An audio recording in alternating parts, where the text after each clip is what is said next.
इन दिनों हमारे अर्थ पर एलियंस की स्टोरीज बढ़ते जा रही हैं। लोग एलियंस स्पेशली यूएफओ को देखे जाने का दावा तक कर रहे हैं।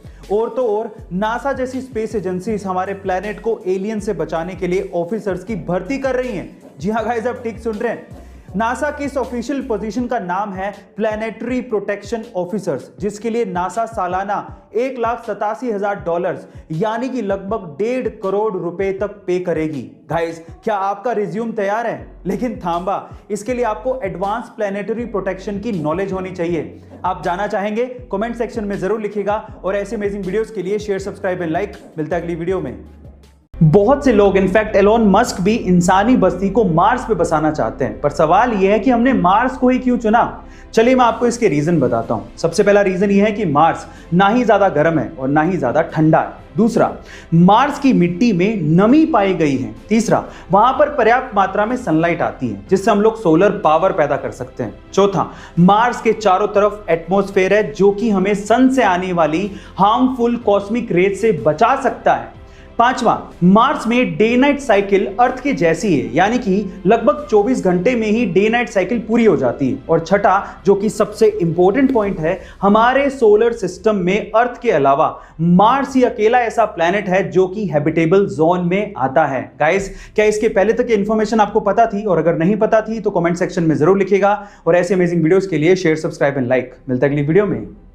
हमारा सौर मंडल जिस गैलेक्सी में आता है उसका नाम है मिल्की वे और उसकी शेप है स्पाइरल। 1950 से पहले हमारे ब्रह्मांड में सिर्फ 3 ही तरह की शेप वाली गैलेक्सीज देखी गई थी, elliptical, spiral and irregular shape वाली गैलेक्सीज। लेकिन 1950 में एक अमेरिकन एस्ट्रोनॉमर ऑथर हॉग ने एक मिस्टीरियस यानी कि रहस्यमय गैलेक्सी देखी।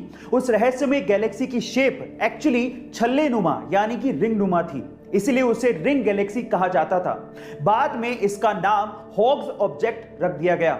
ना जाने कितने रहस्य हमारे ब्रह्मांड में छुपे हुए हैं। आपको ये इंफॉर्मेशन जान के कैसा लगा चैट सेक्शन में जरूर लिखिएगा और ऐसी अमेजिंग वीडियोस के लिए यूट्यूब पे हमारे चैनल को सब्सक्राइब कर लीजिएगा। और गाइस, अगर आपने हमारे सोलर सिस्टम के प्लैनेट्स को बड़े ध्यान से देखा है तो आपने जुपिटर के ऊपर ये लाल धब्बा जरूर देखा होगा। पर मेरा सवाल यह है कि आखिर ये लाल धब्बा है क्या?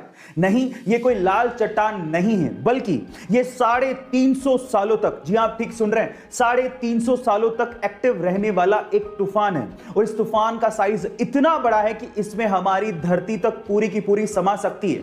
गाइस, ये ह्यूमंस की जानकारी के हिसाब से अब तक का सबसे लंबा एक्टिव रहने वाला तूफान है।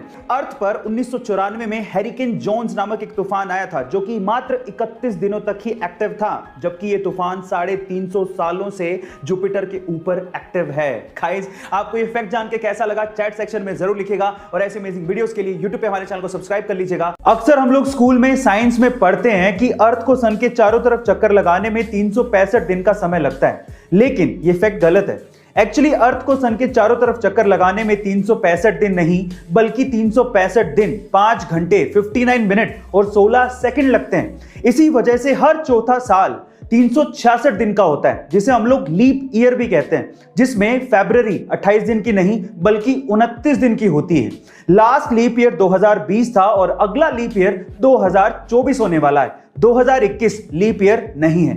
गाइस, आपको ये इंफॉर्मेशन कैसे लगी कमेंट सेक्शन में जरूर लिखिएगा और ऐसे अमेजिंग वीडियोस के लिए शेयर, सब्सक्राइब एंड लाइक। मिलते हैं अगली वीडियो में।